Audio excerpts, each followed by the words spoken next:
आपसे एक रिक्वेस्ट है, सबसे पहले अपनी आंखें बंद करो और उस इंसान के बारे में सोचो जिसको आप बहुत प्यार करते हो, जिसके लिए आप केयर करना चाहते हो, जिसको आप अपना लाइफ पार्टनर बनाना चाहते हो। अब अगर आप उस इंसान को इंप्रेस करना चाहते हो तो आप क्या करोगे, उसका जवाब हम इस वीडियो में बताएंगे। इस वीडियो में हम समझेंगे वो 5 तरीके के लव लैंग्वेजेस कौन से होते हैं ताकि आप हर एक इंसान को उसके अनुसार इंप्रेस कर पाओ। सबसे पहला लव लैंग्वेज होता है वर्ड्स ऑफ एफर्मेशन, जिसमें वर्बल कॉम्प्लीमेंट्स आते हैं, यानी कि तारीफें। वैसे तो तारीफ हर इंसान को पसंद होती है, लेकिन कुछ लोग ऐसे होते हैं जिनको अगर उनकी तारीफ की जाए तो वो तो बिल्कुल पागल ही हो जाते हैं, मानो तारीफ उनकी सबसे बड़ी कमजोरी होती है। एप्रिशिएट करना, पॉजिटिव एफर्मेशंस देना, क्योंकि हर एक इंसान का मूड जरूरी नहीं हर बार अच्छा ही होता हो। कई बार बहुत ज्यादा लोग लो मूड में रहते हैं। उस टाइम पे जब आप उनको कॉम्प्लीमेंट देते हैं और पॉजिटिविटी देते हैं तो लोग इंप्रेस हुए बिना रह नहीं पाते। अब आप भी देख लो, जब आपका मूड ऑफ होता है और कोई एक अच्छी पर्सनैलिटी वाला इंसान जिसका पॉजिटिव ऑरा है आपके साथ मिलता है और आपको इतना खुश कर देता है कि आपको बहुत मजा आता है। अचानक से आपका मूड बदल जाता है और आप इतने मोटिवेटेड हो जाते हो कि कुछ नया करने के लिए बिल्कुल एनर्जेटिक हो जाते हो, वहां पर एनर्जी आ जाती है। इसी को हम कहते हैं वर्ड्स ऑफ एफर्मेशन, यानी कि आपको अपने वर्ड्स से सामने वाले को इंप्रेस करना है। और इसका सबसे कॉमन तरीका होता है उसको अप्रिशिएट करना। I love you, you are amazing, you make me so happy, your eyes are so pretty. कुछ भी तारीफ कर दो, तारीफ सबको पसंद आती है। दूसरा लव लैंग्वेज होता है क्वालिटी टाइम, यानी कि किसी के लिए एक अच्छा टाइम स्पेंड करना। और जब वो टाइम आप स्पेंड कर रहे हो तो उस टाइम पे सिर्फ वो जरूरी होना चाहिए। अनइंटरप्टेड टाइम स्पेंड करना है, यानी कि ना तो आपको अपने फोन का यूज करना है, ना ही उस टाइम पे किसी और की बातें करनी है, ना चुगली करनी है, ना ही टेंशन लेनी है। सिर्फ आप और वो, और जो टॉपिक पे आप बात करोगे वो आप दोनों से रिलेटेड ही होना चाहिए। दोस्तों, सभी को पसंद आता है बातें करना, बातें किसको पसंद नहीं आती। सामने वाला इंसान कितना ही खूबसूरत क्यों ना हो, कितना ही हैंडसम और गुड लुकिंग क्यों ना हो, अगर उससे बात करने में आपको मजा नहीं आता ना तो आप कभी रिलेशनशिप में रह ही नहीं सकते। शायद आप रह लो लेकिन आपको मजा कभी नहीं आएगा, इसलिए बातें बहुत जरूरी हैं। तीसरी लव लैंग्वेज है रिसीविंग गिफ्ट्स। गिफ्ट भला किसको पसंद नहीं आते, गिफ्ट के लिए तो हम सालों साल इंतजार करते रहते हैं। कुछ लोग वैलेंटाइन डे का, कुछ कोई फेस्टिवल का, गिफ्ट तो सभी को पसंद आते हैं।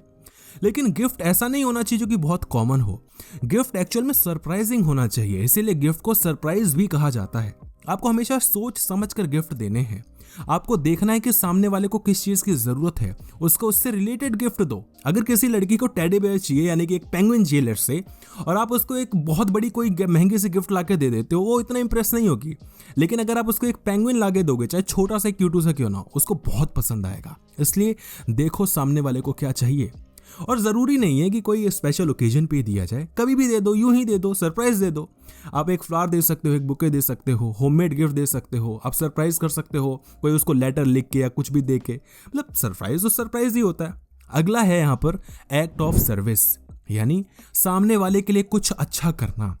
आपके साथ पता नहीं होता है नहीं होता, मेरे साथ बहुत होता है कि जब भी मुझे कोई एडवाइस देता है या जब भी कोई मेरे लिए कुछ एफर्ट्स लगाता है तो मुझे गूज बम्स आना शुरू हो जाते हैं। बहुत अच्छा सा फील होता है, पता नहीं क्यों। और शायद इसीलिए मुझे लगता है कि जो मेरा लव लैंग्वेज है वो एक्ट ऑफ सर्विस है। आपको क्या लगता है इन सभी 5 में से आपका क्या है लव लैंग्वेज? वीडियो के आखिर में बताइएगा। तो एक्ट ऑफ सर्विस में क्या होता है, आप सामने वाले के लिए कुछ अच्छा करते हो, कुछ एफर्ट्स लगाते हो, उसको कुछ एडवाइस देते हो, उसकी कोई हेल्प करते हो। और बहुत छोटी छोटी चीजें कर सकते हो। उसके लिए कोई मील प्रिपेयर करना, उसके लिए आप अपने हाउस को क्लीन कर सकते हो, उसकी थोड़ी हेल्प करवा सकते हो। और जरूरी नहीं है कि ये गर्लफ्रेंड के लिए किया जाए, आप अपने मम्मी के लिए कर सकते हो, पापा के लिए कर सकते हो, अपने भाई के लिए, बहन के लिए कर सकते हो, अपने दोस्तों के लिए कर सकते हो। मतलब ये रिलेशनशिप में ही लव लैंग्वेज काम नहीं आते, किसी भी इंसान के लिए काम आते हैं। क्योंकि अगर किसी इंसान को गिफ्ट लेना पसंद होगा तो ऐसा तो है नहीं कि बॉयफ्रेंड गिफ्ट देगा तभी खुशी होगी। बॉयफ्रेंड दे, चाहे उसकी बहन दे, चाहे कोई भी दे, मतलब खुशी तो होगी ना। तो एक्ट ऑफ सर्विस भी आप देख सकते हो, अगर सामने वाले को पसंद है तो उसके लिए कुछ एफर्ट्स लगाओ। और आखिरी में होता है फिजिकल टच।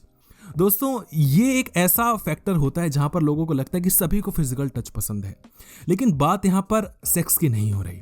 सेक्स सभी को पसंद आ सकता है, लेकिन फिजिकल टच लव लैंग्वेज होना बहुत बड़ी बात होती है। फिजिकल टच यानी कि वो कि जब कोई इंसान आपका हाथ पकड़े तो आपको इतना ज्यादा पसंद आए कि उस टाइम पे बस हाथ पकड़ लेना ही आपके लिए सब कुछ हो। उस टाइम पे ना आप बातें करो, ना कुछ कहो, ना कुछ समझो, बस हाथ पकड़ के रखो। उसमें हग्स भी आते हैं, लेकिन हग करते टाइम थोड़ा सेक्सुअल नहीं होना, आपको सिर्फ हग पे फोकस करना है।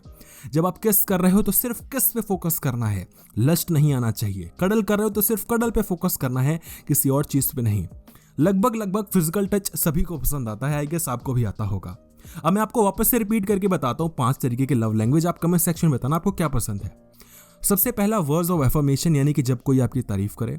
दूसरा क्वालिटी टाइम, जब आपके साथ कोई अच्छा टाइम स्पेंड करे। तीसरा रिसीविंग गिफ्ट्स, यानी कि जब कोई आपको सरप्राइज दे, गिफ्ट दे। चौथा एक्ट ऑफ सर्विस, जब आपकी कोई हेल्प करे, आपको कोई एडवाइस दे। पांचवा फिजिकल टच, जब कोई आपका हाथ पकड़ ले, जब आपको कोई हग कर ले, कोई आपको किस कर ले विदाउट लस्ट, मेंशन करना जरूरी है। पांचों में से आपका क्या है कमेंट सेक्शन में जरूर बताइएगा। डिस्क्रिप्शन बॉक्स में लिंक दे रखा है, जाकर इस वीडियो को जरूर देखना, आपको बड़ा मजा आएगा। वीडियो देखने के लिए धन्यवाद।